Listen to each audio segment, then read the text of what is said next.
The human சைக்கிளில் chapter 14 பார்த்து கொண்டிருக்கின்றோம். அதனுடைய தலைப்பு த சூப்ரா ரேஷனல் பியூட்டி. அதாவது நம்ம எதை அழகு என்று கூறுகின்றோமோ அது அறிவுக்கு அப்பாற்பட்ட விஷயம். எப்படி நாம் இறையம்சங்கள் அனைத்துமே அறிவுக்கு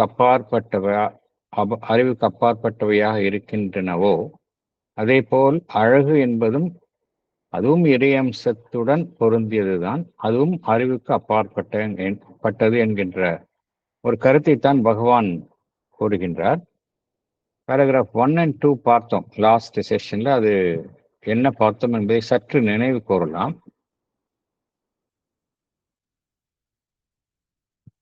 பொதுவாக இந்த இன்டெலெக்சுவல் ரீசன், அறிவு சார்ந்த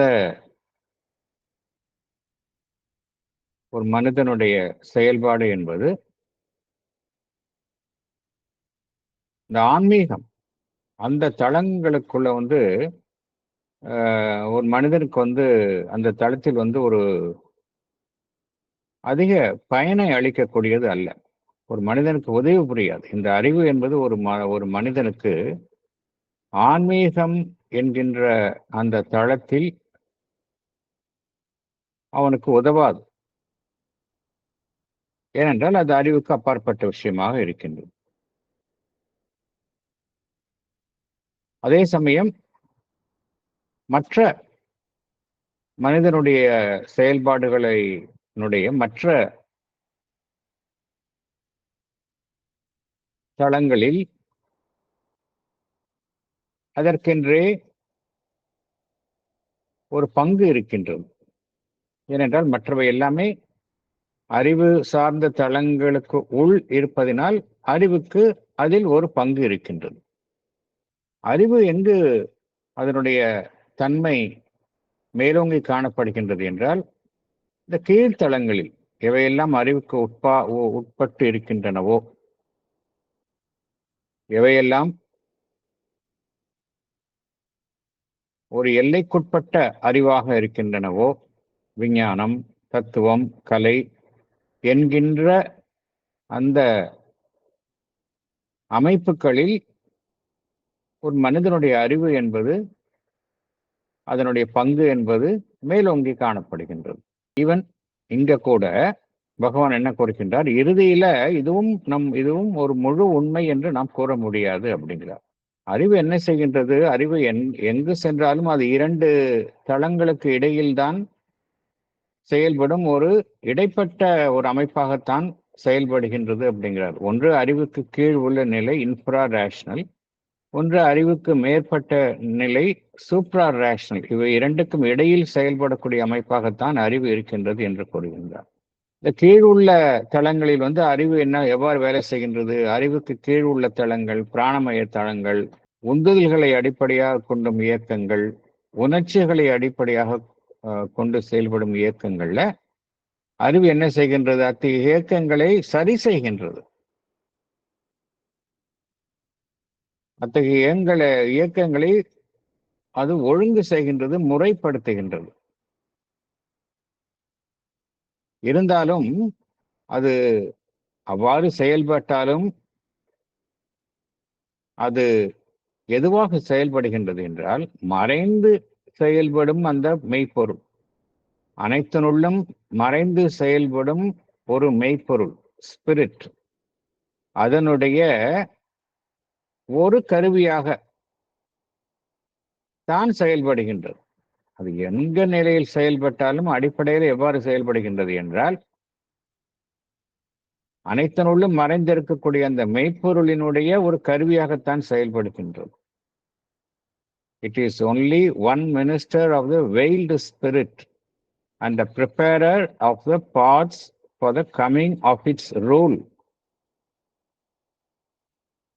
ஆன்மனினுடைய ஆட்சி வருவதற்கான பாதையை அது தயார் செய்கின்றது, அறிவு தயார் செய்கின்றது என்று பகவான் குறிப்பிடுகின்றார். அதே போல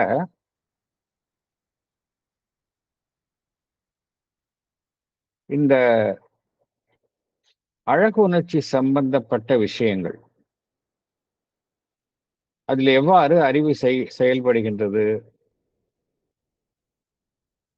என்றால், அறிவுக்கு ஒரு புறம் பார்த்தோம் அப்படின்னா இந்த அழகுணர்ச்சி என்பது இருக்கின்றது.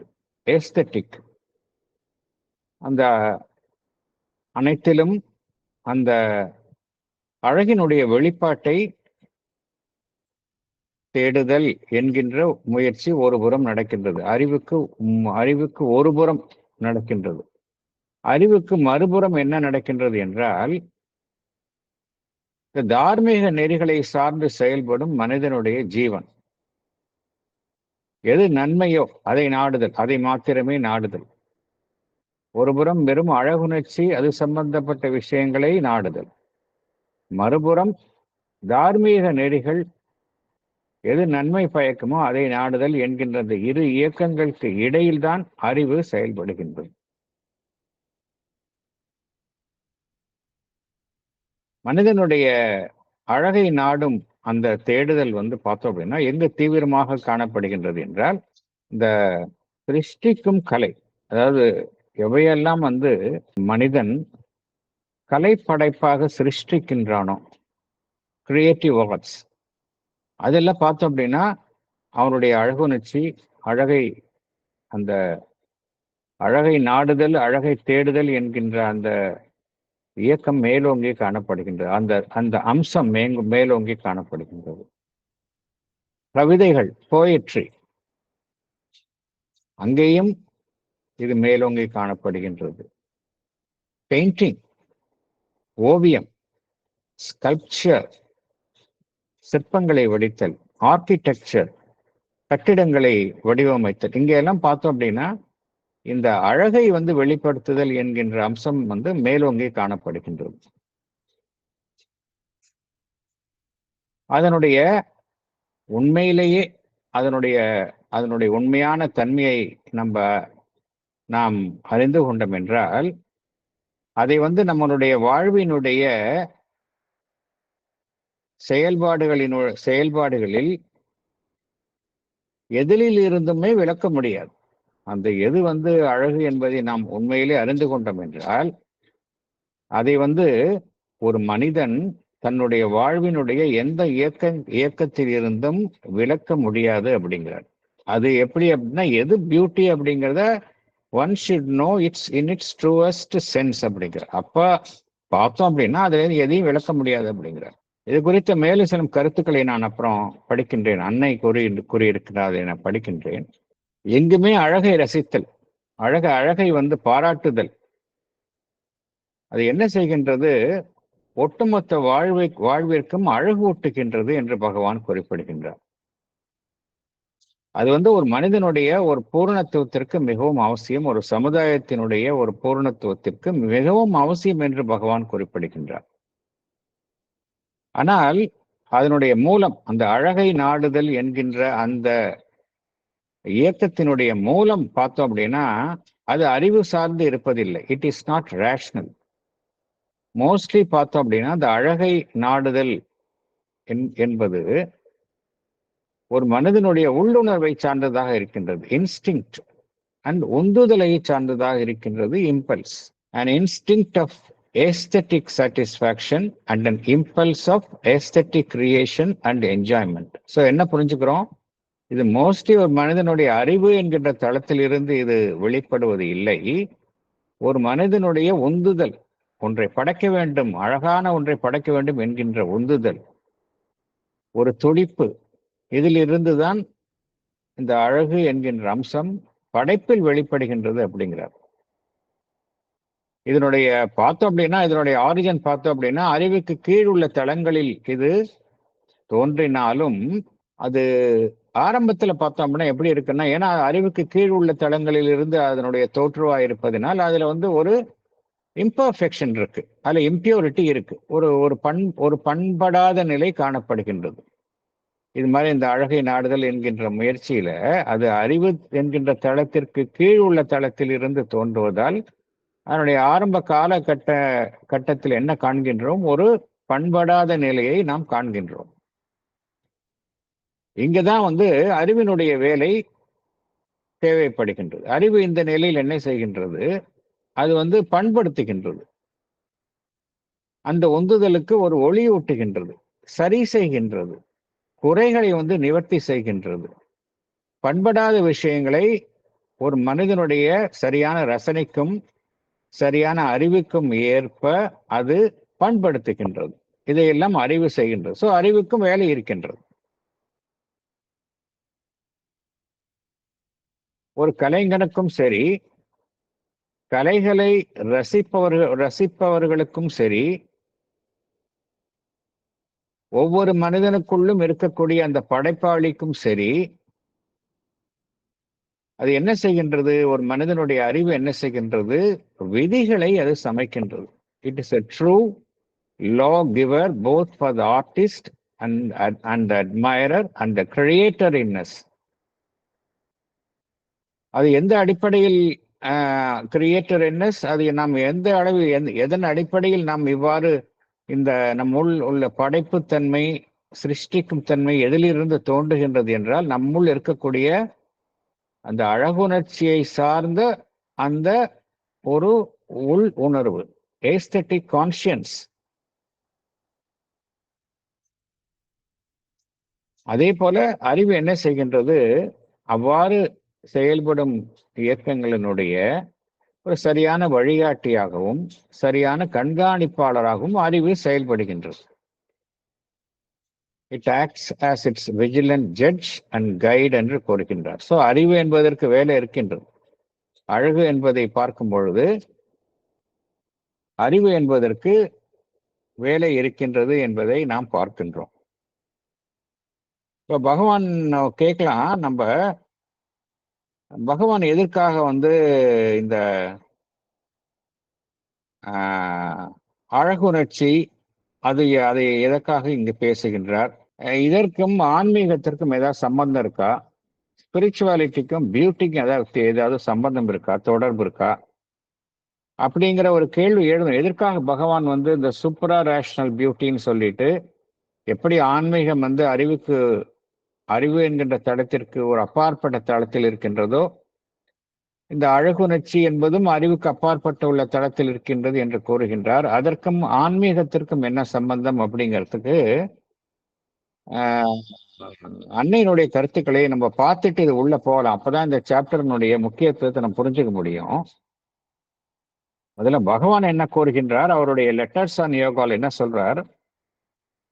Art is a thing of beauty and beauty and Ananda are closely connected. They go together.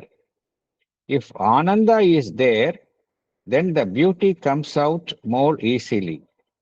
If not, it has to struggle out painfully and slowly. That is quite natural அப்படிங்கிறார். கலைகள்லாம் எப்படின்னா, கலைகள் எல்லாமே பார்த்தோம் அப்படின்னா it is a thing of beauty தான். Number 1. Beauty என்றாலே, அழகு என்றாலே அதனுடன் ஒரு முக்கியமான இறை அம்சம் எப்பொழுதுமே இணைந்தே இருக்கும். அதுதான் ஆனந்தம், இறை ஆனந்தம். பகவான் கேபிட்டல்ஸ்ல சொல்றாரு இங்க நான் படிக்கிறதுல. 14th December 1936 லெட்டர்ஸ் ஆன் யோகால அதை சொல்றாரு. அந்த சச்சிதானந்தத்தில் இருக்கக்கூடிய அந்த ஆனந்த ஆஸ்பெக்ட் பியூட்டியோட எப்பவும் இருக்கும் அப்படிங்கிறார். If Ananda is there, then the beauty comes out more easily அப்படிங்கிறார். இதை ஒரு கருத்தா சொல்றார். அப்புறம் இன்னொரு லெட்டர்ல என்ன சொல்றார் அப்படின்னா, beauty is Ananda taking form அப்படிங்கிறார். ஆனந்தம் என்பது அழகு என்பதன் மூலமாக ஒரு வடிவத்தை அது எடுக்கின்றது என்று குறிப்பிடுகின்றார். அந்த வடிவம்னா என்ன அர்த்தம்? நம்ம பிசிக்கல் ஷேப்னு சொல்லுவோம், அது கிடையாது அப்படிங்கிறார். But the form need not be a physical shape அப்படிங்கிறார். அழகு என்பது எந்த ரூபத்தை வேணா இருக்கலாம். அதுக்கு தான் பகவான் சொல்கின்றார், one speaks of a beautiful thought, ஒரு அழகான எண்ணம். அ பியூட்டிஃபுல் ஆக்ட், ஒரு அழகான செயல். அ பியூட்டிஃபுல் சோல், ஒரு அழகான ஆன்மன். இது எல்லாத்துலயும் பியூட்டி இருக்கு. ஆனா இதெல்லாம் ஒரு உருவத்தை சார்ந்ததாக இல்லை. ஸோ இங்க பகவான் பியூட்டின்னு எதை சொல்றாரு அப்படின்னா, உண்மையிலேயே பியூட்டினா என்ன, நம்ம பியூட்டினா என்னங்கிறது ட்ரூவஸ்ட் சென்ஸ்ல பார்க்கணும்னு ஏற்கனவே பகவான் சொல்லிட்டார். பியூட்டினா என்ன, ட்ரூவஸ்ட் சென்ஸ்ல பியூட்டினா என்ன அப்படின்னா, what we speak of as beauty is Ananda in manifestation. அந்த டிவைன் ஆனந்தா, சச்சிதானந்தத்தினுடைய ஆனந்தா வந்து தன்னை வெளிப்படுத்தி கொள்ளும் பொழுது அது அழகு என்கின்ற ஒரு அம்சத்தின் மூலமாகத்தான் இந்த உலகத்தில் வெளிப்படுத்தி கொள்கின்றது. இந்த பாயிண்ட்டை நம்ம புரிஞ்சுக்கணும். நம்ம beyond manifestation beauty loses itself in Ananda, or you may say beauty and Ananda become indistinguishably one. இது ரொம்ப அற்புதமான பாயிண்ட்டை சொல்றார். மேனிஃபெஸ்டேஷன்ல அந்த இறை ஆனந்தம் அழகாக தன்னை வெளிப்படுத்திக் கொள்கின்றது. அதாவது பிகமிங்ல, இந்த வெளிப்படாத நிலையில் பீயிங்ல எப்படி இருக்கு, இரண்டும் ஒன்றாவே இருக்கு அப்படிங்கிறார். அங்க பிரிக்கவே முடியாது, ஆனந்தத்தையும் அந்த பியூட்டியும் பிரிக்கவே முடியாது அப்படிங்கிறார். So it has the beauty அப்படிங்கிறதுக்கு அதனுடைய ஆஸ்பெக்ட் பார்த்தோம் அப்படின்னா, அதனுடைய ட்ரூவஸ்ட் சென்ஸ்ல it belongs to the Ananda aspect of the divine. இதை நம்ம புரிஞ்சுக்கிறோம். அப்புறம் இன்னொரு முக்கியமான கருத்தையும் சொல்றார். இதை நம்ம ஆழமா இது கொஞ்சம் நம்ம தெரிஞ்சுக்கிட்டு உள்ள போலாம். அப்பதான் நமக்கு தெரியும், இந்த சாப்டர் அப்ரிஷியேட் பண்ண முடியும். இன்னொரு லெட்டர்ல சொல்றார். இது 10th March 1934 லெட்டர்ல சொல்றார். There is a certain consciousness in which all things become full of beauty and Ananda. ஒரு உணர்வு நிலையில எல்லாமே வந்து எப்படி இருக்குமா, அழகும் ஆனந்தமுமாக இருக்கும் அப்படிங்கிறார். எல்லாமே பகவான் சொல்றது எல்லாமே. இப்ப எல்லாமே என்ன அர்த்தம் அப்படின்னா, பகவான் எக்ஸ்பிளைன் பண்றாரு. What is painful or ugly becomes an outward play and becomes suffused with the beauty and Ananda behind. எதெல்லாம் நமக்கு வந்து ஒரு வேதனையாகவும் அழகற்றதாகவும் இருக்கின்றதோ வெளித்தோற்றத்துல, எவையெல்லாம் வேதனையாகவும் அழகற்றதாகவும் இருக்கின்றதோ வெளித்தோற்றத்துல, அதனுடைய பின்புறத்துல எது இருக்கும் அப்படிங்கிறார். பியூட்டி அண்ட் ஆனந்தா இருக்கும் அப்படிங்கிறார். இதுதான் உண்மை அப்படிங்கிறார்.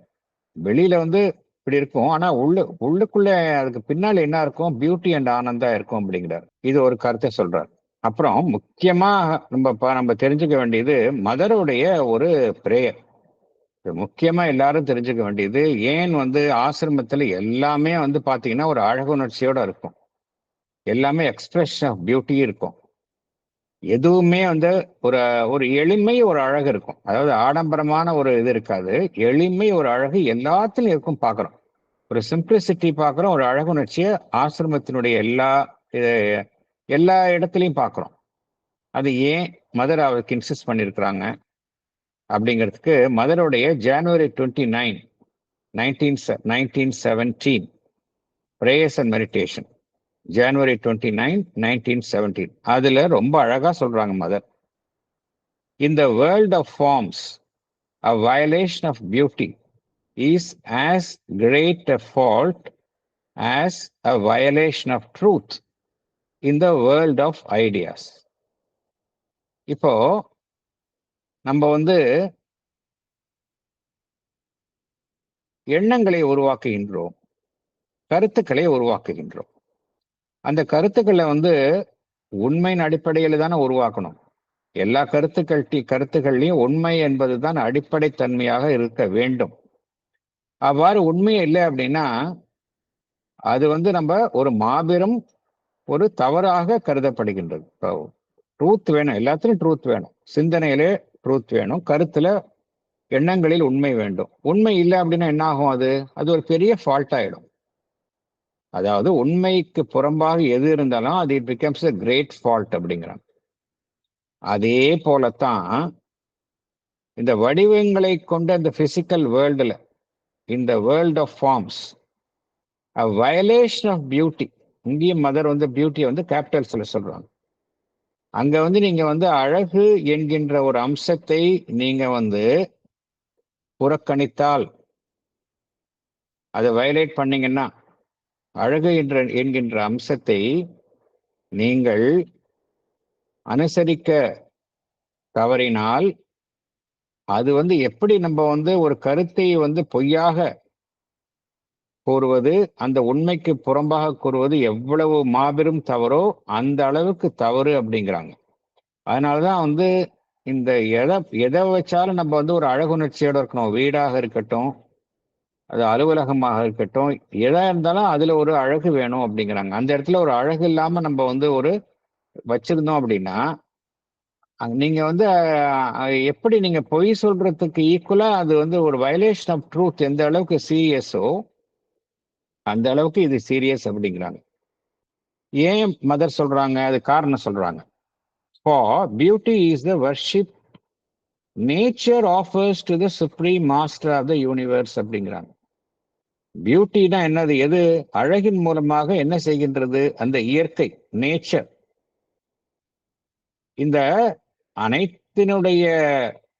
அனைத்தையும் அனைத்திற்கும் படைப்பாளியாக இருக்கக்கூடிய அந்த டிவைன், அதற்கு இயற்கையினுடைய வழிபாடு எதன் மூலமாக நடைபெறுகின்றது என்றால் அழகு என்பதின் மூலமாகத்தான் இயற்கை அந்த பரம்பொருளை ஆராதிக்கின்றது என்று பகவான் என்று அன்னை கூறுகின்றார்கள். Beauty is a worship nature offers to the supreme master of the universe அப்படிங்கிறாங்க. ஸோ நீங்க இயற்கை என்ன செய்தோ அதை தானே நீங்க செய்யணும். அதர்வைஸ் நீங்க வயலேட் பண்ற மாதிரி தானே ஆயிடும் அப்படிங்கிறாங்க. அப்புறம் இன்னொரு அற்புதமான ஒரு கருத்தை கூறுகின்றார்கள். Beauty is a divine language in forms அப்படிங்கிறாங்க. எங்கெல்லாம் அழகு இருக்கோ அங்க அந்த வடிவங்களின் மூலமாக அந்த பரம்பொருளினுடைய மொழியை காண்கின்றோம். பரம்பொருள் டிவைன் லாங்குவேஜ், பரம்பொருளினுடைய மொழி எதன் மூலமாக வெளிப்படுகின்றது என்றால் அழகு என்பதன் மூலமாகத்தான் வெளிப்படுகின்றது. And the consciousness of the divine, which is not translated externally by an understanding and expression of beauty, would be an incomplete consciousness அப்படிங்கிறாங்க. நம்மளுடைய உணர்வு நிலை எப்படி இருக்கணும்? அதாவது அந்த இறை உணர்வு நிலை, கான்சியஸ்னஸ் ஆஃப் த டிவைன் அப்படிங்கிறாங்க. அது எப்படி தன்னை நம்ம அதை வெளிப்படுத்தணும் அப்படின்னா, ஒரு அழகுணர்ச்சியின் மூலமாகத்தான் அதை நம்ம சரியாக புரிந்து கொண்டு அதை வெளிப்படுத்தணும். அவ்வாறு வெளிப்படுத்தல அப்படின்னா அத்தகைய உணர்வு நிலை ஒரு பூரணமான உணர்வு நிலையாக இருக்க முடியாது அப்படிங்கிறாங்க. இதே கருத்தை தான் நம்ம பகவானும் கூறியிருந்தார், பார்த்தோம் இல்லையா? கான்சியஸ்னஸ் நம்ம பெர்ஃபெக்டா இருக்கணும் அப்படின்னா அது அழகுணர்ச்சியின் மூலமாகத்தான் வெளிப்படுத்த வேண்டும் அப்படிங்கிறத நம்ம பார்த்தோம்.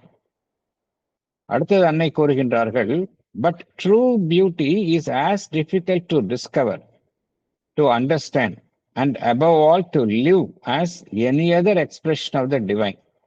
இதுல நம்மளுடைய கான்செப்ட்ல பியூட்டி அப்படிங்கிறது வெறும் புற வடிவங்களினுடைய ஒரு யாட்ஸ்டிக் வச்சு சொல்றோம். பட் அது இல்லை அப்படிங்கிறாங்க. இதைத்தான் பகவானும் கூறுகின்றார். பியூட்டி இன் இட்ஸ் ட்ரூவஸ்ட் சென்ஸ் அப்படிங்கிறாரு. பியூட்டியை எக்ஸ்டர்னல் பியூட்டி சொல்ல முடியாது. எதெல்லாம் வெளிப்புற தோற்றத்துல ஒரு வேதனையாகவும் அழகற்றதாகவும் காண்கின்றோமோ அதற்கு பின்னால நம்ம அழகையும் ஆனந்தத்தையும் காண வேண்டும் அப்படிங்கிறார். அதனாலதான் அன்னை என்ன கூறுகின்றார்கள், நம்மால அந்த உண்மையான அழகு என்ன என்பதை நம்மால கண்டறிய முடியாது. எப்படி நம்ம அன்பு என்பதை நம்மால ட்ரூ லவ் அப்படிங்கிறத மனிதனால் புரிந்து கொள்ள முடியவில்லையோ, அதே போலதான் உண்மையான அழகு என்பது நம்மளால புரிந்து கொள்ள முடியாது அப்படிங்கிறாங்க. True beauty is as difficult to discover, to understand and above all to live as any other expression of the divine அப்படிங்கிறாங்க.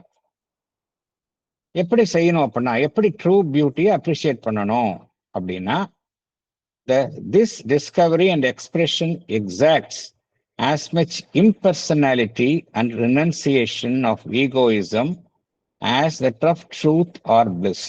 இப்போ ஒரு உண்மையை அறிந்து கொள்ளணும், உண்மையான ஆனந்தத்தை நம்ம அறிந்து கொள்ளணும் அப்படின்னா அதுக்கு அடிப்படை தேவை என்ன அப்படின்னா, அப்சல்யூட்டா நம்ம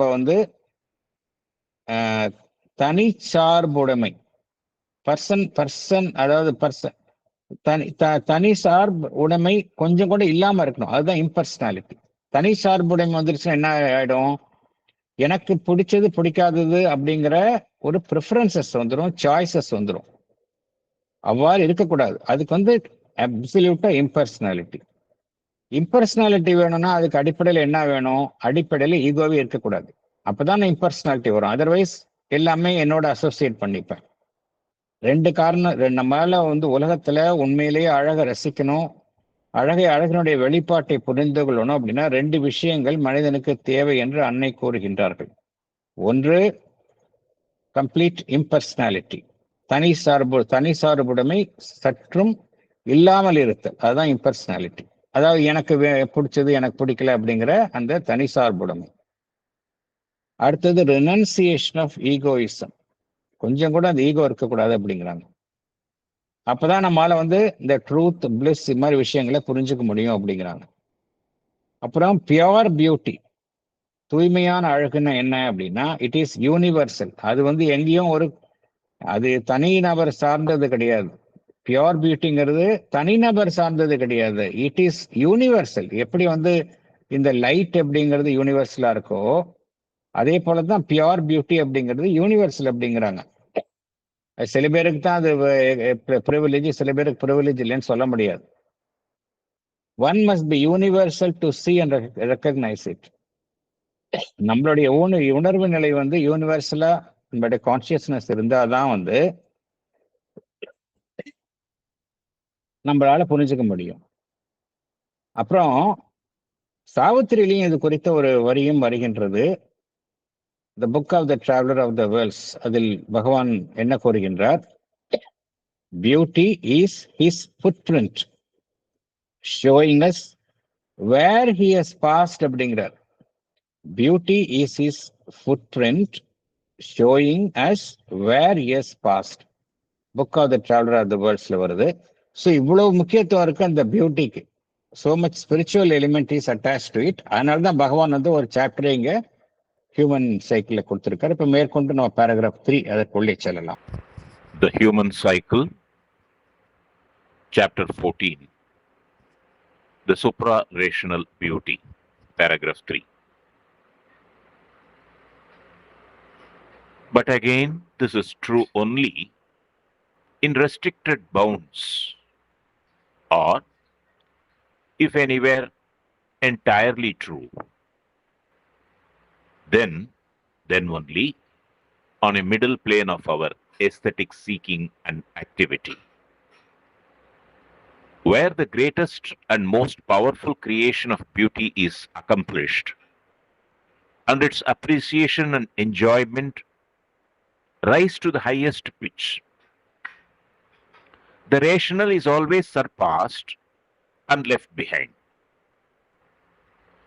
The creation of beauty in poetry and art does not fall within the sovereignty or even within the sphere of the reason. The intellect is not the poet, the artist, the creator within us. Creation comes by a supra-rational influx of light and power, which must work always. If it is to do its best, by vision and inspiration, it may use the intellect for certain of its operations, but in proportion as it subjects itself to the intellect, it loses in power and force of vision and diminishes the splendor and truth of the beauty it creates. The intellect may take hold of the influx, moderate and repress the divine enthusiasm of creation, and force it to obey the prudence of its dictates. But in doing so, it brings down the work to its own inferior level, and the lowering is in proportion to the intellectual interference. For by itself the intelligence can only achieve talent, though it may be a high and even if sufficiently helped from above, a surpassing talent. Salient points. But again, this is true only on a middle plane of our aesthetic seeking and activity. Where the greatest and most powerful creation of beauty is accomplished, the rational is always surpassed and left behind. The creation of beauty in poetry and art does not fall within the sphere of the reason. The creation comes by a supra-rational influx of light and power, which must work always if it is to do its best by vision and inspiration.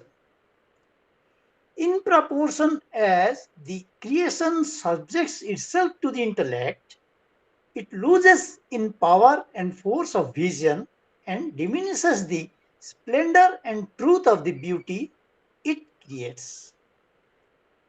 The intellect may moderate and repress the divine enthusiasm of creation, but in doing so, it brings down the work to its own inferior level. By itself, intelligence can only achieve talent. Thank you, sir. Thank you. முக்கியமான ஒரு கருத்து, ஒரு மிகச்சிறந்த அறிவாளி, புத்திசாலி, ரொம்ப அவன் வந்து ஒரு சிறந்த படைப்பாளி ஆக முடியுமா, கலைகள்ல வந்து ஒரு சிறந்த படைப்பாளி ஆக முடியுமா அப்படின்னா அவசியம் இல்லை. இல்லாம இருக்கலாம். மிகச்சிறந்த புத்திசாலியா இருக்கலாம், ஆனா அவன் வந்து ஒரு படைப்பாளியாக இருக்க வேண்டிய அவசியம் கிடையாது. ஒரு மிகச்சிறந்த படைப்பாளி வந்து வெறும் அறிவின் துணை கொண்டு செயல்படும் ஒரு மனிதனாக இருக்க வேண்டும் என்கின்ற அவசியம் கிடையாது. இதை நம்ம தெளிவா புரிஞ்சுக்கணும். அது ஏன் சொல்றாருன்றதுக்கு காரணம் ரொம்ப சிம்பிள். நம்ம ஏற்கனவே பார்த்துட்டோம். பியூட்டி, இந்த படைப்பு, கலைகள், இதெல்லாம் வந்து சோர்ஸ் வந்து எங்கன்னு பார்த்தோம் அப்படின்னா, அதனுடைய சோர்ஸ் வந்து மேலேருந்து தான் வருது அப்படிங்கிறார் பகவான். ஹையர் இன்ஸ்பிரேஷன்ல இருந்து தான் சோர்ஸ் வருது.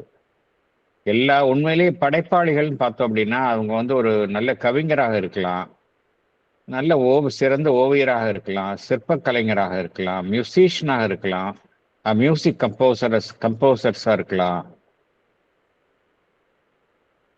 இவங்க எல்லாருக்குமே வந்து எங்கேருந்து வருதுன்னா இன்ஸ்பிரேஷன் மேலேருந்து தான் வருது.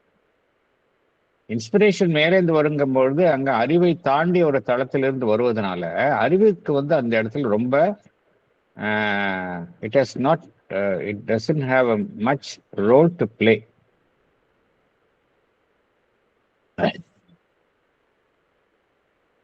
அதனால்தான் அறிவு அந்த ஒரு இடைப்பட்ட நிலையில தான் அந்த அறிவுக்கு வந்து நம்ம அந்த அறிவுக்கு வந்து ஒரு வேலை இருக்குமே ஒழிய, அதனுடைய ட்ரூ இதுக்கு வந்து அதனுடைய வேலை, அறிவு வந்து எப்போது ரெஸ்ட்ரிக்டடா தான் வேலை செய்யும். நான் வந்து ஒரு மேத்தமேட்டிக்கல் ஜீனியஸா இருக்கலாம், ஒரு பெரிய சயின்டிஸ்டா இருக்கலாம், பட் படைப்பு அப்படின்னு ஒரு கலை அப்படிங்கிற விஷயத்துல வந்து நான் வந்து ரொம்ப ஒரு இல்லிட்ரேட்டா இருக்க சான்ஸ் இருக்கு. எதுவுமே அறியாத ஒரு மனிதனாக கூட ஒரு மனிதனால இருக்க முடியும். மற்ற துறையில வந்து ஒரு வல்லுநராக இருக்கலாம். கலையில பார்த்தோம் அப்படின்னா அவனுக்கு சற்றும் கொஞ்சம் கூட அதனுடைய வாசனையே கூட இல்லாம இருக்கலாம். எங்கெல்லாம் வந்து மிகச்சிறந்த ஒரு படைப்பு, creation of beauty, greatest and most powerful creation of beauty, எங்கெல்லாம் அது நிறைவேற்றப்படுகின்றதோ,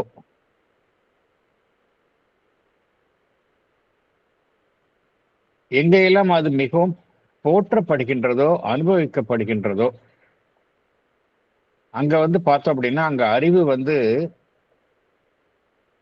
பின்னுக்கு தள்ளப்படுகின்றது. அந்த இடத்துல அறிவு வந்து வேலை செய்வது இல்லை. ஏன்னா அந்த இடத்துல வந்து வேறொரு எலிமெண்ட் அங்க வேலை செய்யுது. ஒரு கலையை வந்து அப்ரிஷியேட் பண்ணணும் அப்படின்னா நம்மளால அறிவை வைத்துக்கொண்டு அப்ரிஷியேட் பண்ண முடியாது. You require something else to appreciate a good art என்று பகவான் குறிப்பிடுகின்றார்.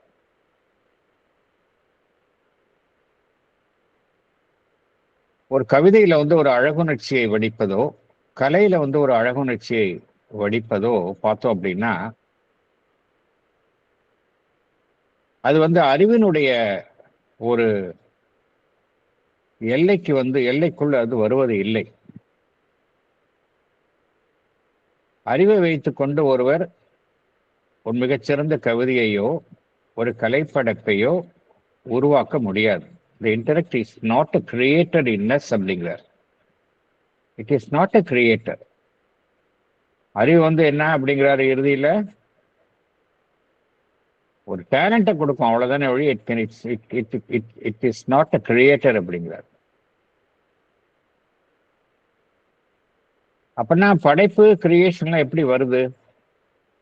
எப்படி சில பேருக்கு வந்து ரொம்ப அற்புதமான ஓவியங்களை தீட்டுகின்றார்கள், சில பேருக்கு அற்புதமா அவங்க மியூசிக்ல வந்து அப்படியே எல்லாமே வருது. மிகச்சிறந்த கம்போசர்ஸ்லாம் இருக்கிறாங்க, பார்த்துருக்கோம். இது எல்லா துறைகளிலும் பார்க்குறோம். பெரிய கிரியேட்டர்ஸை பார்க்குறோம், படைப்பாளிகளை பார்க்கின்றோம்.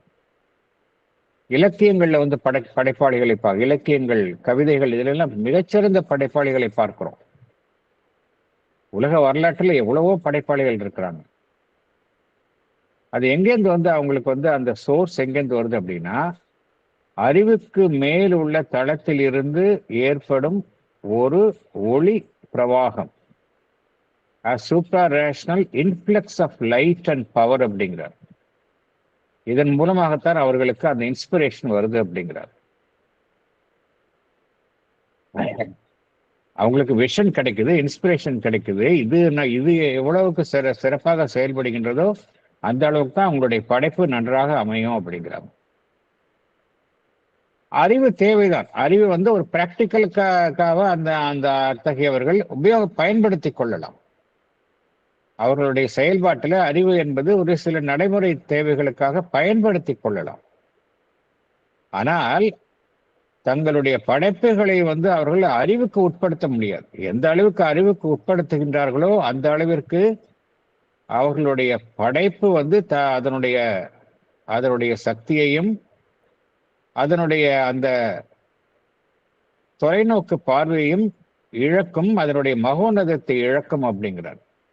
அதே போல அதனுடைய அழகு, ட்ரூத் ஆஃப் பியூட்டி, அதுவும் வந்து அந்த இடத்துல இழந்து விடும் அப்படிங்கிறார். நம்ம அறிவை வந்து ஒரு கிரியேஷன்ல வந்து நம்ம புகுத்த நினைத்தோம் என்றால் அந்த அளவுக்கு அதனுடைய சிறப்புத்தன்மை குறைந்து விடும் என்று குறிப்பிடுகின்றார் பகவான். அதாவது அறிவு என்ன செய்யும் அப்படின்னா, சில சமயம் நமக்கு வந்து ஒரு பெரிய ஒரு உயர்வான தளத்திலிருந்து நமக்குள் அந்த ஒரு உள்ளுணர்வு தோன்றும். அதை வந்து அறிவு என்ன செய்யும், அது வந்து ஒரு முறைப்படுத்தும், நெறிப்படுத்தும்.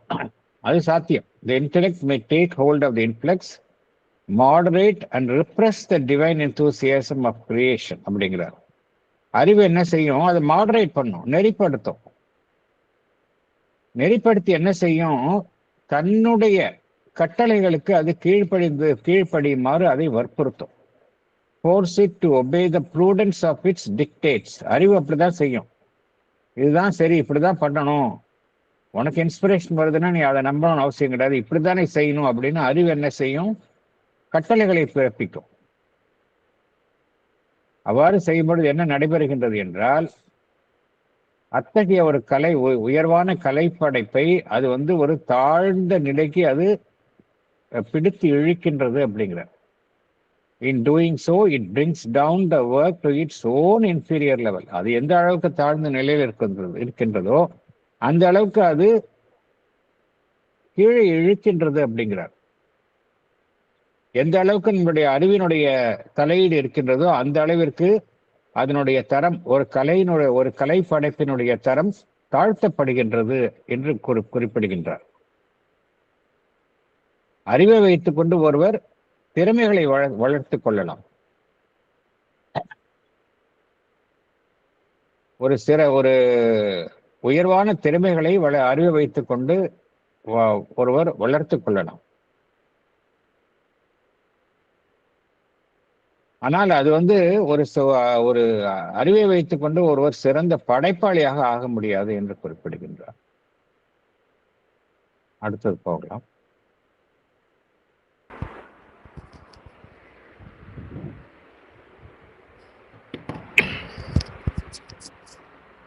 இந்த பார்த்த பேராகிராஃப்க்கு எக்ஸாம்பிள்னு பார்த்தா 2 கிரேட்டஸ்ட். ஒன் இஸ் மகாகவி காளிதாசா, ரெண்டாவது அருணகிரிநாதர். அவங்க மகாகவி, அற்புதமான கவிதைகள், உயிரோட்டம் உள்ள கவிதைகள். அதற்கு முன்னாடி அவங்களுக்கு அதுல 1% கூட ஐடியாவே கிடையாது.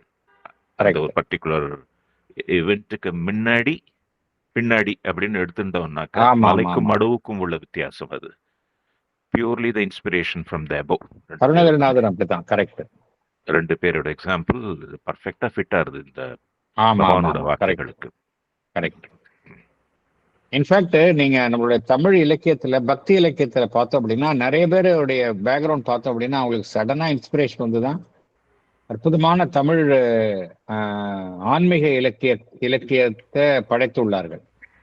ஸ்பிரிச்சுவல் லிட்ரேச்சருக்கு நம்ம போனோம் அப்படின்னா எல்லாரும் நிறைய பேருக்கு வந்து இந்த டிவைன் இன்ஸ்பிரேஷன்ல தான் அவங்களுடைய படைப்புகள் எல்லாமே வந்திருக்கு. பெஸ்ட் எக்ஸாம்பிள் நம்ம பகவானே சாவித்திரியே. அப்கோர்ஸ் இன்டெலெக்ட் லெவல்ல இருந்து இல்ல, அது நிச்சயமா கிடையாது. அப்கோர்ஸ் அது அவருடைய வார்த்தைகள். ஆமா, நிச்சயமாக அது ஒன்றும் சந்தேகமே கிடையாது. அதுதான் ரியல் எக்ஸாம்பிள்.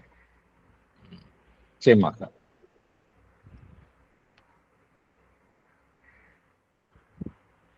ராமலட்சுமி மேடம் ஏதோ சொல்லணும். Yes madam. சார், நம்ம திருஞான சம்பந்தரை கூட சொல்லலாம் இல்லையா? அதான் நான் நினைச்சேன் நீங்க சொல்றீங்க. நம்மளுடைய நாயன்மார்கள், ஆழ்வார்கள்லாம் கூட அவங்கெல்லாம் கூட எல்லாமே வந்து பாசுரங்களை ஏற்றிருக்கிறாங்க. அவங்களுடைய இதெல்லாம் பார்க்குறோம். நம்ம எல்லாருமே வந்து அவங்கெல்லாம் வந்து டிவைன் இன்ஸ்பிரேஷன்ல தான் வந்து அவங்களுடைய படைப்புகள்லாம் இருக்குது. அவங்களுக்கெல்லாம் வந்து இன்டெலெக்சுவல் சோர்ஸ் கிடையாது. சோர்ஸ் பார்த்தோம்னா டிவைன் இன்ஸ்பிரேஷன் தான். நிறைய நம்மளுடைய majority of the spiritual literature எல்லாமே அவங்க சோர்ஸ் வந்து டிவைன் இன்ஸ்பிரேஷன் தான். மேலே பார்க்கலாமா? Yes sir. Genius, the true creator, is always suprarational in its nature and its instrumentation, even when it seems to be doing the work of the reason. It is most itself, most exalted in its work, most sustained in the power, depth, height, and beauty of its achievement, when it is least touched by, least mixed with any control of the mere intellectuality, and least often drops from its heights of vision and inspiration into reliance upon the always mechanical process of intellectual construction. Art creation, which accepts the canons of the reason and works within the limits laid down by it, may be great, beautiful, and powerful. For genius can preserve its power even when it labors in shackles and refuses to put forth all its resources. But when it proceeds by means of the intellect, it constructs but does not create. It may construct well and with a good and faultless workmanship, but its success is formal and not of the spirit. A success of the technique and not the embodiment of the imperishable truth of beauty, seized in its inner reality, its divine delight, its appeal to a supreme source of ecstasy, Ananda. Yes. Yes. Excellent points. But genius, the true creator, is always suprarational in its nature. It is most itself, most exalted in its work, most sustained in the power, depth, height, and beauty of its achievement, when it is least mixed with any control of the mere intellectuality. Our creation, which accepts the canons of the reason and works within the limits laid down by it, may be great, beautiful, and powerful. But when it proceeds by means of the intellect, it constructs but does not create. It may construct well and with a good and faultless workmanship, but its success is formal and not of the spirit, not of the truth of beauty, with its appeal to a supreme source of ecstasy, Ananda. Thank you, sir. Thank you.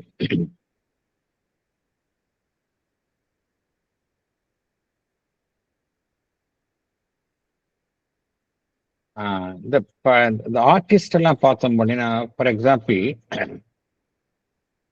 Musicians எடுத்துக்கலாம். Musicians பார்த்தோம் அப்படின்னா, ஒரு நம்ம Carnatic music அந்த ஃபீல்டே எடுத்துக்கலாம்.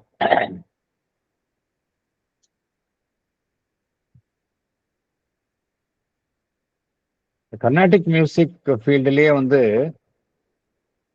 யாருக்கு வந்து source of inspiration வந்து ஒரு ஹையஸ்ட் சோர்ஸ்ல வருதோ, அவங்களுக்கு வந்து அதனுடைய படைப்பு, அதனுடைய அவங்களுடைய பர்ஃபார்மன்ஸ் ரொம்ப அற்புதமா இருக்கும். அவங்க வந்து அவங்களுடைய பர்ஃபார்மன்ஸ் செய்யும் பொழுது அவங்க அதோட இரண்டரை கலந்துருவாங்க. டெக்னிக்ஸ் எல்லாம் சரியா யூஸ் பண்றோமா அதை பத்திலாம் அவங்களுக்கு கவலை கிடையாது. அதோட இரண்டரை கலந்துருவாங்க. அதே போல ஆடியன்ஸ் அப்ரிஷியேட் பண்றாங்களா, நம்மளுக்கு கை தட்டுறாங்களா, இதெல்லாம் கவலையே இருக்காது. அவங்க அதோட இரண்டரை கலந்து விடுவார்கள். அவ்வாறு இரண்டரை கலந்து அதன் மூலமாக வரும் படைப்பு பார்த்தோம் அப்படின்னா, அது நம்ம பார்த்தாலே தெரியும் அதோடைய சோர்ஸ் வந்து டிவைன் அப்படின்னு தெரியும். உதாரணத்துக்கு நம்ம எங்கேயும் போக தேவையில்லை. நம்மளுடைய மறைந்த MS சுப்புலட்சுமி அவங்களுடைய பாட்டெல்லாம் பார்த்தோம் அப்படின்னா, அது எந்த விதமான ஒரு ஆர்டிஃபிஷியாலிட்டியுமே இருக்காது. ஆர்டிஃபிஷியலா போய் இம்ப்ரெஸ் பண்ணணும் அப்படிங்கிறதே இருக்காது. அப்சல்யூட்டா பார்த்தோம் அப்படின்னா அவங்களுடைய சோர்ஸ் வந்து ஹையஸ்ட் சோர்ஸ்லேருந்து அவங்க மூலமா explain. I don't think anybody else has risen to that level. அவங்க லெவலுக்கு வேற யாருமே ரீச் பண்ற மாதிரி எனக்கு தெரியல. அந்த அளவுக்கு அவங்க ரீச். என்ன காரணம் அப்படின்னா அப்சல்யூட்டா அதோட ஐடென்டிஃபை பண்ணியிருக்கிறாங்க. எதுவுமே எக்ஸ்பெக்டேஷனே கிடையாது. நம்மள அப்ரிஷியேட் பண்ணணும், இது மூலமா நமக்கு எல்லாம் வரணும், அப்சல்யூட்டா எதுவுமே கிடையாது. ஏன்னா அந்த சோர்ஸ் வந்து ஹையஸ்ட் சோர்ஸ். இது சம்பந்தமா நான் உங்களுக்கு ஒரு தகவலை பகிர்ந்து கொள்ள விரும்புகின்றேன். 1942ல இந்த பக்த மீரா படம் வந்து ஹிந்திலையும் எடுத்தாங்க, தமிழ்லையும் எடுத்தாங்க. அதில் MS சுப்புலட்சுமி தான் பாடி நடிச்சிருக்காங்க. அப்போ அதுக்கு MS சுப்புலட்சுமிக்கு கொஞ்சம் ட்ரைனிங் யார் கொடுத்தாங்க அப்படின்னா, நம்ம ஆசிரமத்தில் இருந்த திலீப் குமார் ராய் ட்ரைனிங் கொடுத்தாரு. அவர்கிட்ட வந்து கொஞ்ச நாள் அவங்க ட்ரைனிங் எடுத்துக்கிட்டாங்க. அப்போ நான் என்ன கேள்விப்பட்டேன் அப்படின்னா, MS சுப்புலட்சுமி வந்து பாடினதை வந்து பகவான் கேட்டாரு அப்படிங்கிறத நான் தெரிஞ்சுக்கிட்டேன். இதை வந்து கூடவே இருந்த ஆசிரமத்தில் இருந்த ஒருத்தங்க என்னோட பகிர்ந்து கொண்டாங்க. அவங்களுடைய she was so blessed that her voice could be heard by the mother by Sri Aurobindo. அந்த அளவுக்கு அவங்களுக்கு வந்து she was so blessed. இதுல என்ன அப்படின்னா, இங்க வந்து அறிவு வந்து கிடையாது. இங்க அறிவோ பெருசா அந்த டெக்னாலஜிக்கல் டேலண்ட்ஸை வச்சு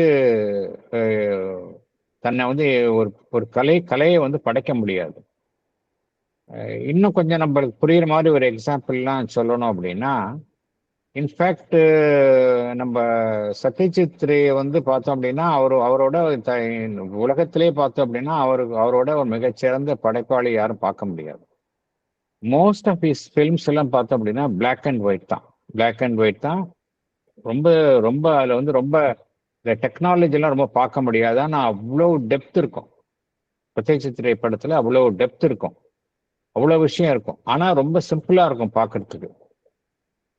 அதனால என்ன இங்க சொல்றாரு பகவான், இங்க என்ன சொல்றாரு, இங்க டெக்னாலஜியோ இந்த அறிவை கொண்டு இப்ப எவ்வளவோ டெக்னிக்ஸ் எல்லாம் வந்துருச்சு. இப்ப எதை எடுத்தாலும் எல்லாத்துக்குமே டெக்னிக்ஸ் இங்க ரொம்ப இப்ப டாமினண்டா இருக்கு. டெக்னிக்ஸ் அங்க ஒருத்தருடைய அங்க வந்து ஒருத்தருடைய அறிவினுடைய செயல்பாடு ரொம்ப மேலோங்கி காணப்படுகின்றது. ஆனா இங்க இந்த ஜீனியஸ் அப்படிங்கிறது இந்த ஹையஸ்ட் சோர்ஸ். ஜீனியஸ் தான் ஒருத்தர் கிரியேட் பண்ணுது. எது வந்து ஒருத்தருடைய படைப்பாளியாக ஒரு உள்ள இருந்து செயல்படுது அப்படின்னா ஜீனியஸ் தான். இந்த ஜீனியஸ் அப்படிங்கிறது அறிவை சார்ந்தது கிடையாது. It is always super rational அப்படிங்கிற நம்ம தெரிஞ்சு வச்சிருக்கிறோம். ஜீனியாமா பெரிய படு ஜீனியஸ் அப்படின்னு நம்ம வந்து புத்திசாலியை நம்ம வந்து ஜீனியஸ் அப்படிங்கிறோம். நிறைய விஷயங்களை தெரிஞ்சு வச்சிருக்கவங்கள ஜீனியஸ் அப்படிங்கிறோம். ஆனா இங்க பகவான் வந்து அந்த சென்ஸ்ல ஜீனியஸ் அப்படிங்கிற அந்த பதத்தை அவர் வந்து இங்க சொல்லல. ஜீனியஸ் த ட்ரூ கிரியேட்டர் அப்படிங்கிறார். அதுதான் ஒரு மனிதன் கிட்ட இருக்கக்கூடிய ஒரு உண்மையான படைப்பாளி. Is always super rational in it's nature அப்படிங்கிறார். அது அறிவுக்கு அப்பாற்பட்ட நிலையிலிருந்து தான் அது செயல்படுகின்றது அப்படிங்கிறார்.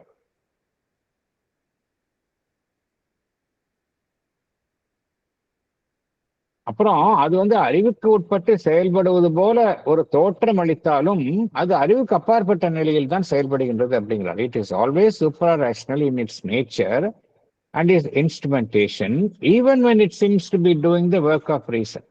ஸோ இதை நம்ம புரிஞ்சுக்கணும். அப்புறம்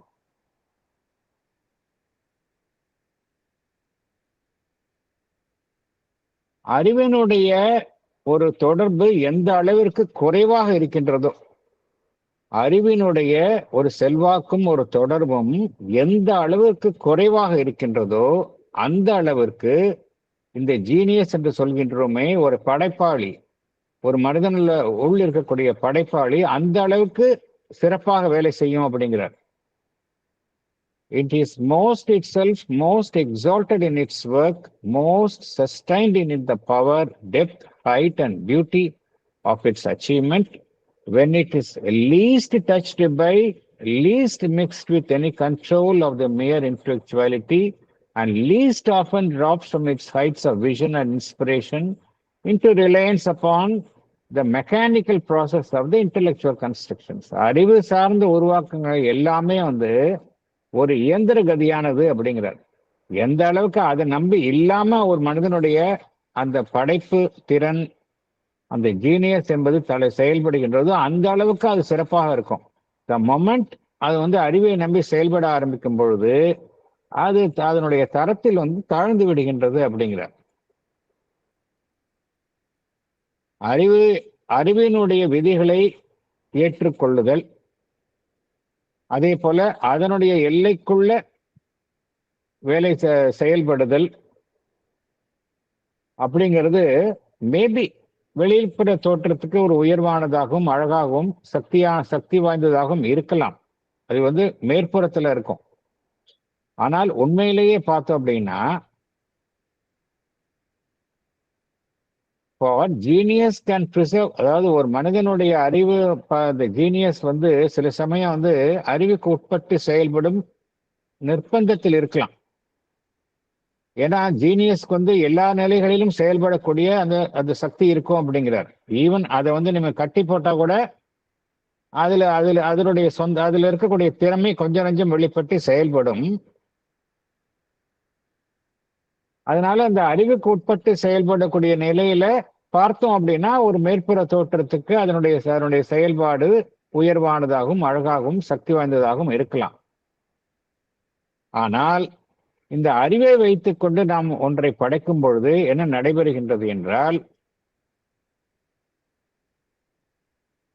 அது வெறும் உருவாக்குகின்றதை ஒழிய படைப்பது இல்லை அப்படிங்கிறார். உருவாக்குதல் படைப்புதல் என்ன அர்த்தம் அப்படின்னா, உருவாக்குதல் அப்படின்னா நமக்கு இருக்கிட்ட ஒரு விஷயங்களை வைத்துக்கொண்டு நம்ம அதிலிருந்து ஒன்றை உருவாக்குதல். படைத்தல் அப்படின்னா நமக்கு அந்த மூலம் வேற. உருவாக்குதல் அப்படிங்கிறது லோவர் லெவல்ல என்னென்ன இருக்கோ அதை வைத்துக்கொண்டு ஒன்றை உருவாக்குதல். கட்டிடத்தை உருவாக்குகின்றோம், ஒரு பொருளை உருவாக்குகின்றோம். அங்க சோர்சஸ் இந்த கீழ் உள்ள தளங்களில் இருக்கக்கூடிய பொருட்களை வைத்துக்கொண்டு உருவாக்குகின்றோம். ஆனால் படைப்பு என்று வரும்பொழுது அதனுடைய சோர்ஸ் மேல. அதனால்தான் நீங்க என்ன சொல்ற, அறிவை வைத்துக்கொண்டு நம்ம செயல்படும் பொழுது நம்மால உருவாக்கத்தான் முடியுமே ஒழிய படைக்க முடியாது அப்படிங்கிறார். It constructs but does not create அப்படிங்கிறார். அந்த படைப்பை ரொம்ப அழகாக படைக்கலாம். It may construct well with a good and faultless workmanship. அது மாதிரி சிறப்பாக பண்ணலாம். But it success is formal. அது வெறும் மரபு சார்ந்த வழிய ஒரு அமைப்பாகத்தான் இருக்கும். அது ஆன்மனை சார்ந்த மெய்ப்பொருளை சார்ந்த ஒரு படைப்பாக இருக்க முடியாது அப்படிங்கிறார். அது ஒரு டெக்னிக்கோடைய ஒரு வெற்றியாகத்தான் சொல்லவே முடியுமா ஒழிய அது உள்ள இருக்கக்கூடிய அந்த அந்த ஒரு அழகினுடைய உண்மை, அழியாமல் இருக்கக்கூடிய அந்த அழகினுடைய உண்மை, அதனுடைய வடிவமாக அது இருக்க முடியாது அப்படிங்கிறார். Not the embodiment of the imperishable truth of beauty அப்படிங்கிறார். Seized in its inner reality. எல்லாமே பார்த்தோம் அப்படின்னா இங்க அது மாதிரி ஒரு உன்னதமான ஒரு அழகினுடைய படைப்புல என்ன காணப்படுகின்றது? எல்லாமே உள்ள இருக்கக்கூடிய மெய்ப்பொருளை சார்ந்து இருக்கின்றது, உள்ள இருக்கக்கூடிய இறை ஆனந்தத்தை சார்ந்ததாக இருக்கின்றது, அதனுடைய வெளிப்பாடாக இருக்கின்றது. அதுல எல்லாமே ஒரு பரவசம், ஒரு ஆனந்த பரவசத்தினுடைய ஒரு வெளிப்பாட்டை காண்கின்றோம். ஆனா வெறும் அறிவை வைத்துக்கொண்டு நம்ம ஒரு படைப்பை உருவாக்கணும் அப்படின்னா இதெல்லாம் இருக்காது அப்படிங்கிறார். Paragraph 4. There have been periods of artistic creation, ages of reason, in which the rational and intellectual tendency has prevailed in poetry and art. There have even been nations which, in their great formative periods of art and literature, have set up reason and a meticulous taste as the sovereign powers of their aesthetic activity.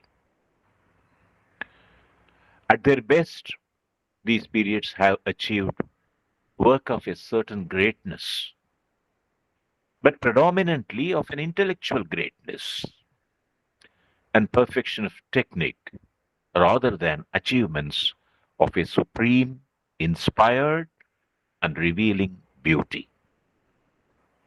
Indeed, their very aim has been not the discovery of the deeper truth of beauty, but truth of ideas and truth of reason, a critical rather than a true creative aim. Their leading object has been an intellectual criticism of life and nature, elevated by a consummate poetical rhythm and diction, rather than a revelation of God and man and life and nature in inspired forms of artistic beauty. Yes. Sir, thank you, sir. Salient points. There have been periods in which the rational and intellectual tendency has prevailed in poetry and art. There have even been nations which have set up reason and a meticulous taste as the sovereign powers of the aesthetic activity. At their best, these periods have achieved work predominantly of an intellectual greatness and perfection of technique rather than achievements of a supreme, inspired, and revealing beauty. Indeed, their very aim has been not the discovery of the deeper truth of beauty, but truth of ideas and truth of reason, a critical rather than a true creative aim. Their leading object has been an intellectual criticism of life and nature, rather than a revelation of God and man and life and nature in inspired forms of artistic beauty. Thank you, sir. Thank you madam, thank you.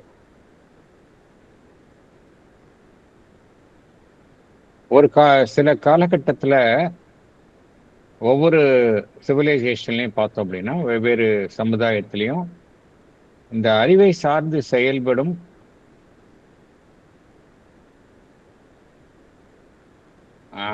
கலை அம்சங்கள், அது வந்து கவிதையாக இருக்கலாம், கலைப்படைப்பாக இருக்கலாம், இதெல்லாம் mostly பார்த்தோம் அப்படின்னா அறிவை சார்ந்து செயல்படும் ஒரு ட்ரெண்ட் காணப்பட்டது.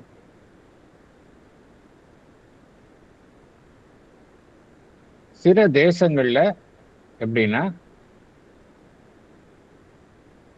அறிவு என்பதற்கு அறிவு அதனுடைய அதை சார்ந்து இருக்கும் ஒரு ரசனை, அறிவு அதை சார்ந்து இருக்கும் ஒரு சரியான ரசனை, ஒரு வகுக்கப்பட்ட நிலையில், எல்லாமே நெறிப்படுத்தப்பட்ட நிலையில் இருக்கக்கூடிய ரசனை. இவையெல்லாம் தான் பார்த்தோம் அப்படின்னா ஒரு உயர்ந்தபட்ச செயல்படும் சக்திகளாக இருந்தன சில சமுதாயங்கள்ல, சில நாடுகள்ல இருந்தது. அதாவது என்ன சொல்றார் பகவான் அப்படின்னா, எல்லாத்தையும் வந்து அறிவின் துணை கொண்டு பார்த்தார். எல்லாம் ஒரு மேக்னிஃபை பூத கண்ணாடி, அறிவு என்கின்ற ஒரு பூத கண்ணாடி வச்சுக்கிட்டு எல்லாத்தையும் எடை போடுறது. இது வந்து ஒரு கலைப்படைப்பை வந்து ஒரு மனிதன் புரிந்து கொள்ள வேண்டும் என்றால், அவனால் வந்து வெறும் அறிவு என்பதை வைத்துக்கொண்டு அவனால் வந்து புரிந்து கொள்ளவே முடியாது. அறிவு வந்து என்ன செய்யும், காரண காரியங்களை வந்து பகுத்தறியும், அவ்வளவுதான்.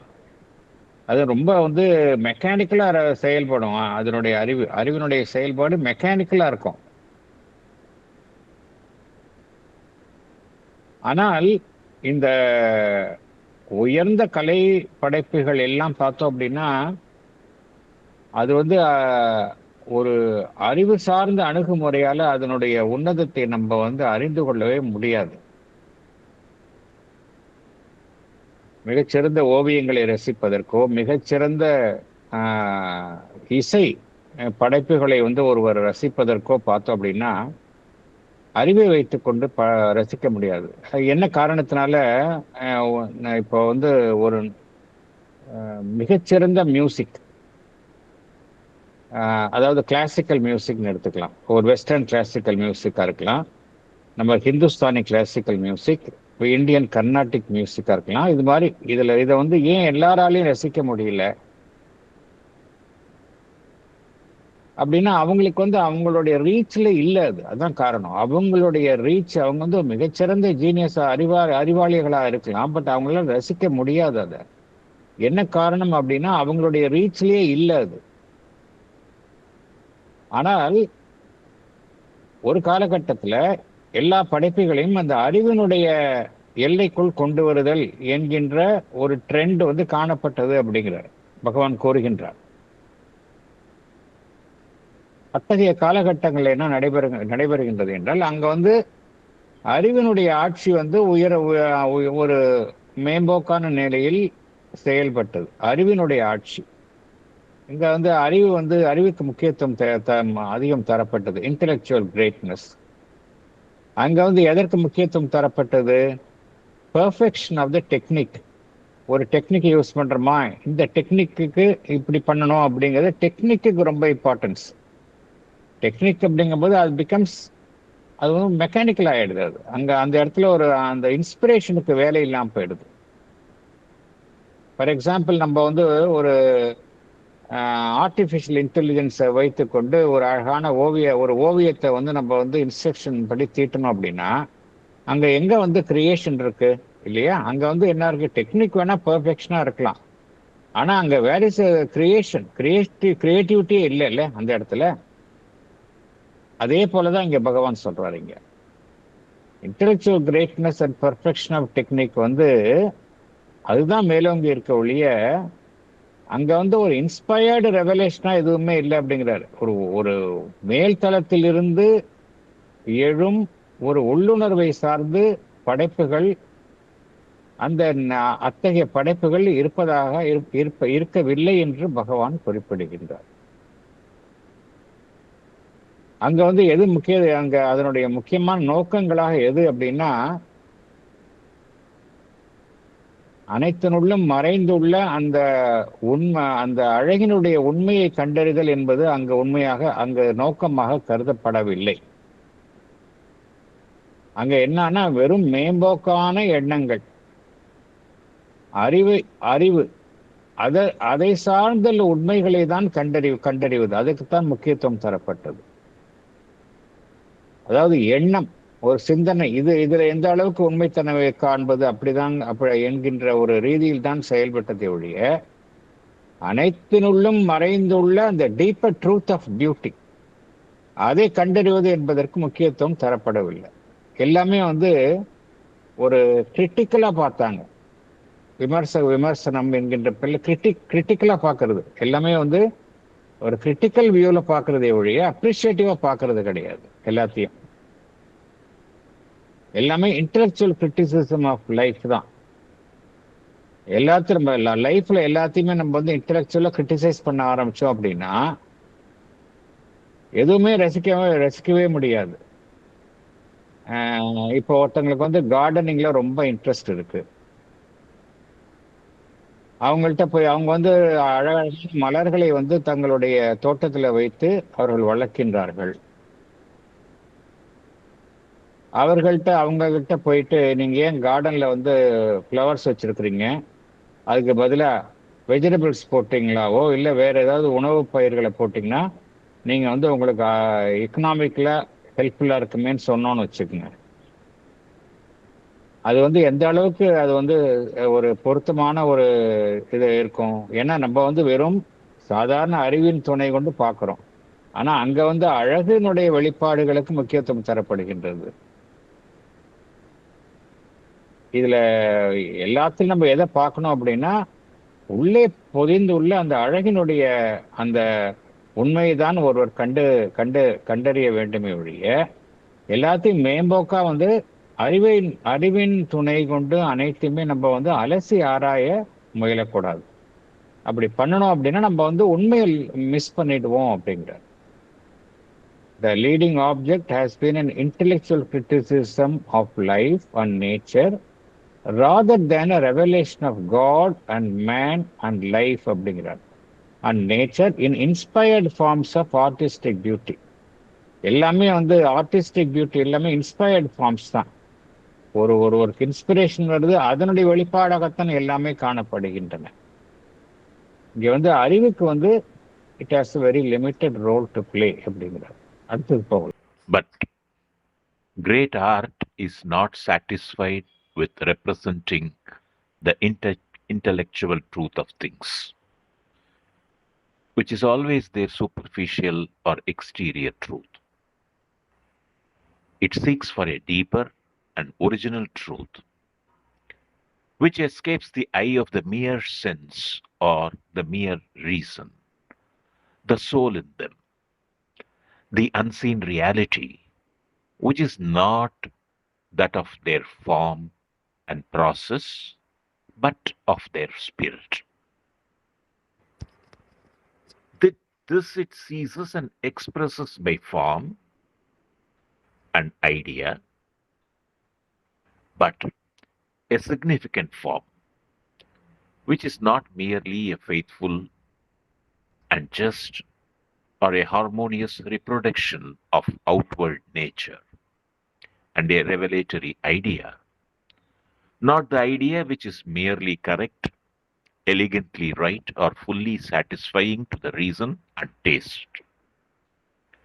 Always, the truth it seeks is first and foremost the truth of beauty, not, again, the formal beauty alone, or the beauty of proportion and right process, which is what the sense and the reason seek, but the soul of beauty, which is hidden from the ordinary eye and the ordinary mind, and revealed in its full fullness only to the unsealed vision of the poet and artist in man, who can seize the secret significances of the universal poet and artist, the divine creator, who dwells as their soul and spirit in the forms he has created. படிக்கட்டுமா sir? Yes. Salient points. But great artists not satisfied with representing the intellectual truth of things, which is always their superficial or exterior aspect. It seeks for a deeper and original truth, the soul in them, which escapes the eye of the mere sense or the mere reason. This it seizes and expresses by form and idea. But it is a significant form, not merely a faithful and just or a harmonious reproduction of outward nature. It is a revelatory idea, not the idea which is merely correct, elegantly right, or fully satisfying to the reason and taste. Always it seeks first and foremost the truth of beauty. It is not the formal beauty alone, or the beauty of proportion and right process, which is what the sense and the reason seek, but the soul of beauty. It is revealed in its fullness only to the unsealed vision of the poet and artist in man, who can seize the secret significances of the universal poet and artist, the divine creator, who dwells as their soul and spirit in the forms he has created. நம்ம பார்க்குறோம், இந்த சங்கீத மும்மூர்த்திகள் நம்ம கேள்விப்பட்டிருக்கோம். தியாகையர், முத்துசாமி தீட்சிதர், ஷியாமா சாஸ்திரின்னு கேள்விப்பட்டிருக்கோம். இவங்க தான் வந்து ட்ரினிட்டி ஆஃப் கர்நாடிக் மியூசிக்னு சொல்லுவாங்க. மியூசிக் கம்போசர்ஸ்ல ட்ரினிட்டின்னு சொல்லுவாங்க. இவங்களுக்கெல்லாம் சோர்ஸ் எங்கன்னு பார்த்தோம் அப்படின்னா, எஸ்பெஷலி நம்ம பார்த்தோம் அப்படின்னா தியாகராஜா கீர்த்தனைகள்லாம் பார்த்தோம் அப்படின்னா எல்லாமே வந்து சோர்ஸ் வந்து டிவைன். எல்லாமே வந்து இன்ஸ்பயர்ட் தான் அங்க அவருக்கு எல்லாமே விஷன்ல வந்து தோன்றியது தான். அதுதான் அவர் வந்து கம்போஸ் பண்ணியிருக்கிறார். அதனாலதான் இன்றைய அளவுக்கும் கூட நமக்கு வந்து நம்ம ரசிக்கிறோம், இந்த அவருடைய கீர்த்தனைகளை நம்ம வந்து ரசிக்கிறோம். அதனால என்ன புரிஞ்சுக்கணும் அப்படின்னா, ஒரு மாபெரும் கலை வந்து வெறும் இன்டெலெக்சுவல் ஆஸ்பெக்ட் அதனுக்கு உண்மையை வந்து வெளிப்படுத்துவதோட திருப்தி அடைவது இல்லை. அது வந்து வெறும் வெளிப்புற தோற்றம் தான். அது வந்து எதை நாடுகின்றது என்றால், அனைத்தினுள்ளும் உள்ள ஆழமான அதனுடைய அடிப்படை உண்மையை நாடுகின்றது. எல்லாத்துக்கும் பின்னாடி ஒரு டிவைன் எலிமெண்ட் இருக்கு. ஏன்னா அந்த என்டையர் வேர்ல்டு வந்து டிவைன் கிரியேஷன். எல்லாத்துக்கும் உள்ளே அந்த டிவைன் ரியாலிட்டி இருக்கு இல்லையா? அது வந்து ஒரு கலைப்படைப்பாக இருக்கட்டும், எல்லாத்துக்குள்ள டிவைன் ரியாலிட்டி இருக்கு. அந்த படைப்பின் மூலமாக அனைத்தினுள்ளும் உள்ள அந்த மேன்மையை வெளிப்படுத்துவதுதான் உண்மையான கலையினுடைய நோக்கமாக இருக்க வேண்டும் அப்படிங்கிறார். அனைத்தினுள்ளும் உள்ள அந்த ஆன்மனை வெளிப்படுத்தணும். அது சாதாரண கண்களுக்கு புலப்படாது. எவையெல்லாம் சாதாரண கண்களுக்கு புலப்படாத இருக்கின்றதோ அந்த ஆன்மனை வந்து அனைத்து படைப்புகளின் மூலமாக ஒரு உண்மையான கலை என்பது வெளிப்படுத்த வேண்டும் அப்படிங்கிறாரு. எந்த கலையாக வேணா இருக்கலாம், எல்லாமே it should be the expression of the soul in them அப்படிங்கிறார். அது வந்து வடிவங்களை எடுத்துக்கொள்ளலாம், எண்ணங்களை எடுத்துக்கொள்ளலாம், அதுல ஒன்றும் தப்பு கிடையாது. ஃபார் எக்ஸாம்பிள், மியூசிக் கம்போஸ் பண்ணும்போது சில எண்ணங்களை வைத்துக்கொண்டுதான் அந்த அந்த அந்த அந்த ஒரு இசை வந்து கம்போஸ் பண்றாங்க. கீர்த்தனைகளை கம்போஸ் பண்ணும்போது சில எண்ணங்கள் எல்லாமே பார்த்தோம் அப்படின்னா எண்ணங்கள், சில வடிவங்கள், அது வேறுபுறத்தில் அவ்வாறு தான் தோட்டப்படுகின்றது. ஆனா அது வந்து அந்த வடிவம் என்பது பார்த்தோம் அப்படின்னா அது வந்து ஏதோ ஒன்றிற்கு கட்டுப்பட்டு இருக்கக்கூடிய ஒரு செயற்கையாக ஏற்படுத்தப்பட்ட ஒரு வடிவம் கிடையாது. அது வந்து ஏதோ ஒரு உண்மையை வெளிப்படுத்தக்கூடிய வடிவமாகத்தான் இருக்கும். எப்பேற்பட்ட கலையினுடைய படைப்பினுடைய வடிவத்தை பத்தி சொல்றார் பகவான். அது வந்து ஒரு சிக்னிபிகன்ட் ஃபார்மா தான் இருக்குமே ஒழிய அது வந்து ஏதோ வெளியில இருக்கக்கூடிய ஒரு இயற்கையினுடைய ஒரு மறுபடைப்பாக செயற்கையாக இருக்காது அப்படிங்கிறார்.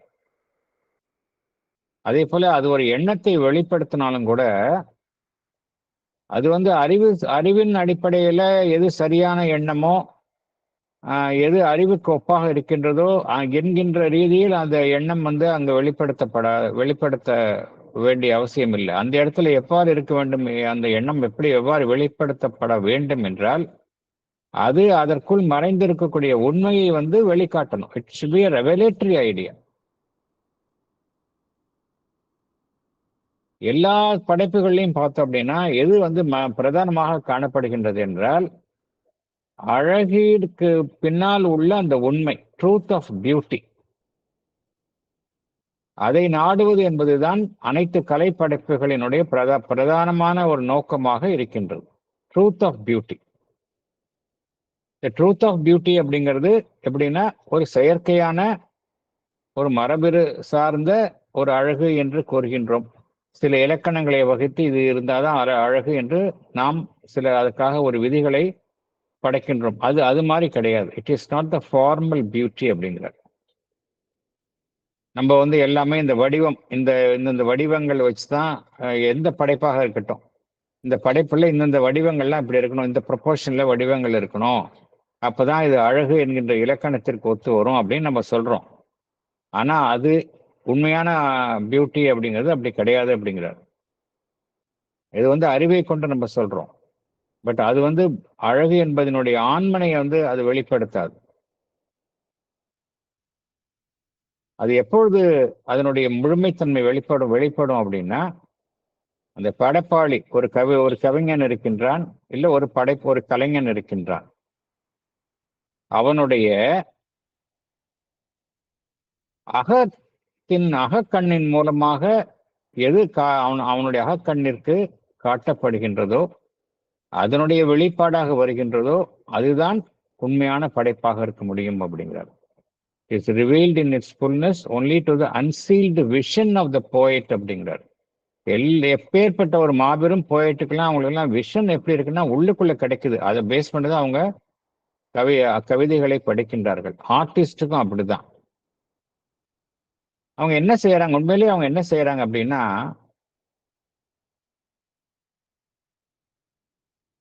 இந்த பிரபஞ்சத்திற்கே ஒருவர் கவிஞராக இருக்கின்றார், கலைஞராக இருக்கின்றார். யார் அப்படின்னா அவர் தான் டிவைன் கிரியேட்டர். பிரபஞ்சத்திற்கே இருக்கக்கூடிய ஒரு படைப்பாளி, ஒரு யூனிவர்சல் போயட், ஒரு ஆர்டிஸ்ட். அவரை சார்ந்துள்ள உண்மைகளை இவர்கள் தங்களுக்குள் அறிகின்றார்கள். It is revealed in its fullness only to the unsealed vision of the poet and artist. இப்ப பெரிய பெரிய போயட்ஸ் இருக்கிறாங்க, ஆர்டிஸ்ட் இருக்கிறாங்க. அவங்களுக்கு இன்ஸ்பிரேஷன் எங்கேருந்து வருது அப்படின்னா இந்த பிரபஞ்சத்திற்கே இருக்கக்கூடிய அந்த டிவைன், அவர் தான் பிரபஞ்சத்திற்கே ஒரு கவிஞராக இருக்கின்றார், ஒரு கலைஞராக இருக்கின்றார். அவர்கிட்ட தான் இன்ஸ்பிரேஷன் வருது அப்படிங்கிறார் பகவான். Who can seize the secret significance of the universal poet and artist. Universal poet and artist na yaru? The divine creator, who dwells as their soul and spirit in forms he has created. And the divine creator, தெய்வீக படைப்பாளி, தான் படைக்கப்பட்டுள்ள அனைத்தினுள்ளும் இருக்கக்கூடிய ஒரு ஆன்மாகவும் மெய்ப்பொருளாகவும் அனைத்து வடிவங்களிலும் இருக்கின்றார். அவரை அறிந்து கொள்வதன் மூலமாகத்தான் ஒரு உண்மையான ஒரு கவிஞரும் சரி, படைப்பாளியும் சரி, தன்னுடைய சிறப்பான படைப்பை வெளிப்படுத்த முடியும் என்று பகவான் இங்க இறுதியாக கூறுகின்றார். இத்துடன் இந்த செஷனை முடித்துக் கொள்ளலாம். வேறு ஏதேனும் கருத்துக்கள் இருந்தால் பகிர்ந்து கொள்ளலாம்.